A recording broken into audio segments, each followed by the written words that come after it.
Hello, আসসালামু আলাইকুম প্রিয় গাইস। আশা করি সবাই ভালো আছেন, আমিও ভালো আছি। তো বাইরে বের হয়ে গিয়েছিলাম, একটু কাজ ছিল। তো দেখেন জ্যামের অবস্থা, প্রচুর পরিমাণে জ্যাম। কারণ দুইটা স্কুল, এই পাশে আরও চারটা স্কুল টোটালি ছুটি হয়েছে, প্রচুর জ্যাম। তো যেতে যেতে একটু আপনাদের দেখাই রাস্তার অবস্থা, দেখতে থাকেন। আর হকারের তো অভাব নাই, ভ্যানে সব বেচাকেনা।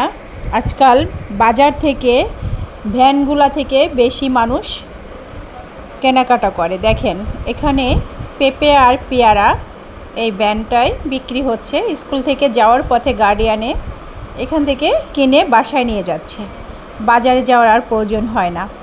তো সত্যি কথা বলতে সহজ, ঠিক আছে, সহজ ব্যাপার। ভ্যান থেকে ভালো জিনিস দেখে শুনে কিনে বাসায় নিয়ে যা, কিন্তু এভাবে দাঁড়িয়ে যদি রাস্তায় হকাররা বিক্রি করে তাহলে রাস্তার জায়গা ব্লক হয়ে যায়। এর জন্য সাধারণত জ্যামটা লাগে। আর কোনো নিয়ম শৃঙ্খলা না থাকলে যা হয় তাই। বড় বড় গাড়িগুলা চলে আসছে, ট্রাক চলে আসছে, এই মুহূর্তে এইভাবে চলতে চলতে জ্যাম হয়ে যায়, জ্যাম আটকে পড়ে থাকে। তো চলার পথে জ্যাম বাঁধলে আসলে বিরক্তকর, খুবই খারাপ লাগে। তো আমি বের হয়েছিলাম, আমার ইম্পর্টেন্ট একটা কাজ ছিল। কাজ শেষে বাসায় এসে দেখি ছাদের অবস্থা অনেক করুণ, প্রচুর মেঘ করেছে। তো ছাদে আসছিলাম, তো আপনাদেরকে একটু ছাদটা একটু দেখাই দিলাম। দেখেন আকাশের অবস্থা, আকাশের ছাইমানা টানিয়ে আছে মহান আল্লাহ তাআলা, কিন্তু মনে হচ্ছে যেন আকাশটা রেগে আছে, এখনই বৃষ্টি আসবে। তো হয়তো বা আজকে বৃষ্টি আসতে পারে, প্রচুর মেঘ আকাশে। রাস্তার অবস্থা দেখেন, এখন আর জ্যাম নাই, কারণ এখন স্কুল ছুটির অনেকটা সময় পার হয়ে গিয়েছে। তো এই যে আকাশে মেঘ, হয়তো বা বৃষ্টি আসবে। তো ভালোই লাগে অন টাইমে বৃষ্টিটা আসলে। সবাই আমার ইউটিউব চ্যানেলটা সাবস্ক্রাইব করে দিয়ে আমার পাশে থাকবেন, সুন্দর সুন্দর কমেন্ট করবেন, আমার যাতে ভালো লাগে আপনাদের সাথে গল্প করতে। আপনারা কমেন্টের মাধ্যমে আমাকে জানাইতে পারেন ভিডিওটা আপনাদের কেমন লাগলো। তো আপনারা যদি এই টাইপের ভিডিও দেখতে চান, কিংবা অন্য টাইপের ভিডিও যেমন খাওয়া দাওয়া সব কিছু মিলিয়ে যদি ভিডিও দেখতে চান, অবশ্যই আমি দেখাবো। এর সাথে কিছু ভিডিও আমি অ্যাড করে দিলাম। এটা হচ্ছে খুবই সুন্দর একটা জায়গা, মনোরম দৃশ্য। এটা আসলে আল্লাহ তাআলার মনে হয় যেন সবই নিজে সৃষ্টি করেছেন, কিন্তু এটা মনে হয় রং তুলি দিয়ে এঁকেছে, এতটা সুন্দর লাগে। তো আমি অন্য কোনো জায়গার কথা বলছি না, সিলেট সাদা পাথরের কথা বলছি।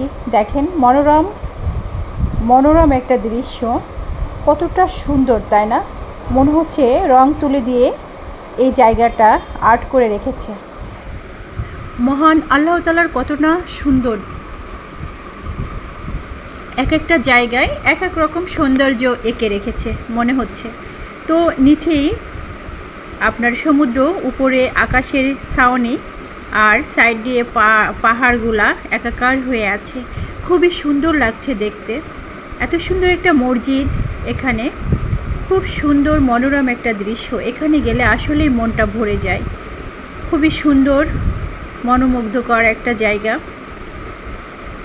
এখানে পাশেই বর্ডার এলাকা, খুবই সুন্দর লাগছে দেখতে। তো আপনারা সবাই তো জানেন, আকাশের ছাউনি পাহাড়, নিজেই আল্লাহ তাআলা যখন আকাশ তৈরি করেন তখন তার খুঁটি হিসাবে এই পাহাড়গুলো রেখেছে, যাতে আকাশটা খুব শক্তিশালী হয়। যাই হোক, আল্লাহর সৃষ্টি তো আসলেই অনেক সুন্দর, এর কোনো তুলনা হয় না। আপনি যেটাই দেখবেন অবশ্যই তার ভিতর কিছু না কিছু সৌন্দর্য লুকিয়ে আছে। তো দেখতে দেখতে আমারই মন ভরে গেল, মনে হচ্ছে এক্ষুনি চলে যায় ওখানে, যে একা বসে থাকি নীরবে। পানির স্রোত এবং পাহাড়, আকাশ সব কিছু মিলিয়ে সৌন্দর্যর পূজারি, খুবই সুন্দর একটা দেখেন এই জায়গাটা এতটা সুন্দর লাগছে, আকাশ এতটা সুন্দর। ক্যামেরাটা ঘুরিয়ে একটু রিলসের মতন করে করতে চেয়েছিলাম, কিন্তু এটা আবার এরকম হয়ে গেল। জাস্ট এভাবে দেখে নিন, কিচ্ছু করার নাই, কারণ আমি একটু দূরে ক্যামেরা সেট করে ভিডিওটা করেছি। যাই হোক, খুব সুন্দর দেখেন পানির স্রোতটা কেমন, এত সুন্দর স্রোত, এখানে মন ছুঁয়ে যায়। আর পানিটার কালার দেখেন, খুবই খুবই সুন্দর। পানির কালারের কোনো কালার নাই, তারপরও কতটা সুন্দর লাগছে, তাই না? মনে হচ্ছে বিভিন্ন কালারে রঞ্জিত করে আছে।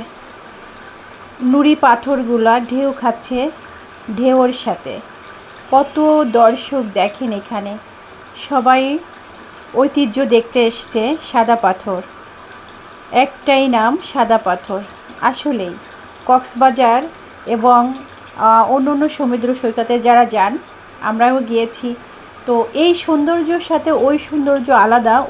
ওখানকার আলাদা সৌন্দর্য, আর এইটাও আলাদা সৌন্দর্য। সাদা পাথর মানেই পাথরের রাজ্য এবং পাহাড়ের সমাবেশ। খুবই সুন্দর সুন্দর লাগছিল। আর আপনারা যদি এখানে নিরিবিলি একবার চুপচাপ বসে থাকেন, পানির কলকল শব্দ শুনতে চান, তাহলে এখানে যে একা নিঃশব্দ করে বসে থাকতে হবে, তাহলে বুঝতে পারবেন কতটা সুন্দর একটা জায়গা। তো সময় পেলে ঘুরতে বেরিয়ে যেয়ে কিছু ভিডিও করি আপনাদের জন্য। তো আমার ইউটিউব চ্যানেলে এগুলা দিয়েছি। আপনাদের ভালো লাগলে আমার পাশে থাকবেন এবং সাবস্ক্রাইব করে দেবেন। আল্লাহ হাফেজ।